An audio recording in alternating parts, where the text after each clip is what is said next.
வணக்கம். ரொட்டேரியன் சண்முக சுந்தரம்.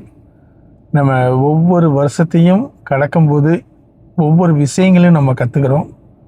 இப்போ எனக்கு 50+ ஆகுது. இந்த வருஷம் நான் கற்றுக்கிட்டது என்னதுன்னா, நம்ம மகிழ்ச்சிக்கு பல காரணங்கள் இருந்தாலும் ஒரு காரணம் இந்த வருஷம் நான் கற்றுக்கிட்டேன். அதாவது என்ன காரணங்கிறது, நமக்கு மனசுக்கு பிடிக்காத விஷயங்கள் நடக்கும்போது, அதாவது நம்ம ஒன்று நினச்சிருப்போம், அதுக்கு மாறி ஏதாச்சும் ஒரு விஷயம் நடக்கும்போது நம்ம ஒரு ஸ்ட்ரெஸ் ஆகுதோம், ஒரு மூட் அவுட் ஆகுதோம் அப்படின்னா அதிலே நம்ம இருந்துக்கிட்டே இருக்கோம். ஸ்ட்ரெஸ்லேயே நம்ம இருக்கோம் அல்லது மூட் அவுட்லேயே நம்ம இருக்கோம். அதிலே இருந்து அதை உடச்சிக்கிட்டு வெளியில் வரணும் அப்படிங்கிறது எனக்கு ஒரு ஆசையாக இருந்துச்சு. அதை எப்படி ஓவர் கம் பண்ணணும் அப்படிங்கிறது நான் ட்ரை பண்ண போகும்போது, சிலவங்களுக்கு மியூசிக் ஒரு பெரிய ரீசனாக இருக்குது, சிலவங்களுக்கு ஒரு பயணம் அப்படிங்கிறது ஒரு இதாக இருக்குது, சிலவங்களுக்கு ஒரு நல்ல சாப்பாடு இதாக இருக்குது.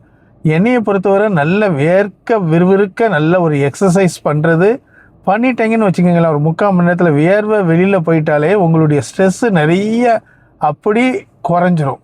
அதாவது நிறைய பேர் இந்த ட்ரிங்க்ஸு யூஸ் பண்ணுறது, அது மாதிரி இந்த நெகட்டிவான விஷயங்கள் செய்கிறது வந்து நமக்கு அது அந்த நேரத்தில் நமக்கு ஒரு ஸ்ட்ரெஸ் ரிலீஃப் ஆன மாதிரி இருக்குமே தவிர மற்றபடி அதனால் ஒரு யூஸும் கிடையாது. அந்த ஸ்ட்ரெஸ்ஸை விட இது கொடுமையான நிறைய விஷயங்களை நம்ம வாழ்க்கையில் கொண்டாந்துடும்.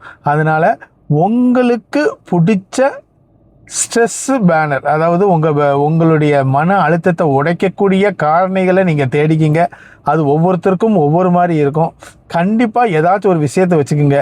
அந்த மூடு அவுட்லேயே வாழ்க்கையை கொண்டு போயிடாதீங்க. நம்ம அடுத்துன்னு போய்கிட்டே இருக்கணும், மூவ் ஆன் ஆகிக்கிட்டே இருக்கணும். நிறைய விஷயங்கள் நம்மளை சுற்றி நடக்கக்கூடிய நிறைய விஷயங்களை நம்ம கண்ட்ரோல் பண்ண முடியாது. ஆனால் உங்களுக்குள்ளே இருக்கக்கூடிய விஷயங்களை கண்ட்ரோல் பண்ணலாம். உங்களுக்குள்ள விஷயங்களை நீங்கள் கண்ட்ரோல் பண்ணினாலே நீங்கள் வெளியில் உள்ள விஷயங்களை கண்ட்ரோல் பண்ணுறதுல உள்ள பாதி எஃபெக்ட் உங்களுக்கு கிடைச்சிரும். கண்டிப்பாக நீங்கள் ஸ்ட்ரெஸ்ஸை ரிலீஃப் பண்ணால் மட்டும்தான் நீங்கள் வாழ்க்கையில் சந்தோஷமாக இருக்க முடியும்.